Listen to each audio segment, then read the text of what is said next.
Have you ever thought why a place in a city is called civil lines? All of you have often heard about this term civil lines in a city for a particular place or area.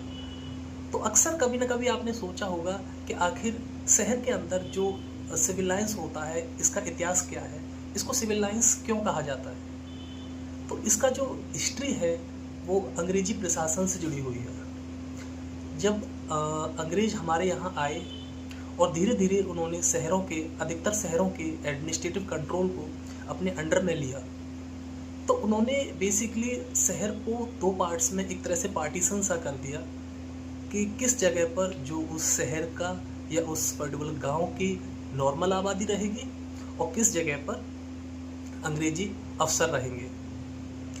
Further उन्होंने अपने ही अफसर के लिए, अपने ही officers के लिए एक partition किया, क्योंकि जो अंग्रेजी प्रशासन था वो दो तरीके से चलता था।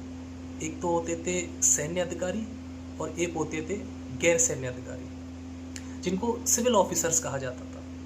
तो जिस जगह पर सिविल ऑफिसर्स के दफ्तर हुआ करते थे, जैसे कमिश्नरेट हो गया, कलेक्ट्रेट हो गया, डीएम ऑफिस हो गया, उसको सिविल लाइंस कहा गया।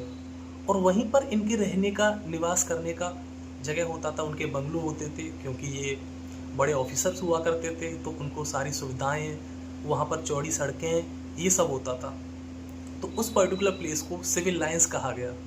इसके पैरेलल में जो सैन्य क्षेत्र था, जहाँ मिलिट्री रहती थी, उसको कैंटोनमेंट एरिया कहा गया।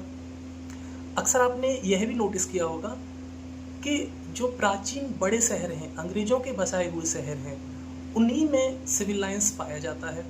फर्दर जो आज़ादी के बाद या किसी शहर से पार्टीशन के बाद जो शहर बने, उनमें प्रोबेबली सिविल लाइंस नहीं होता है।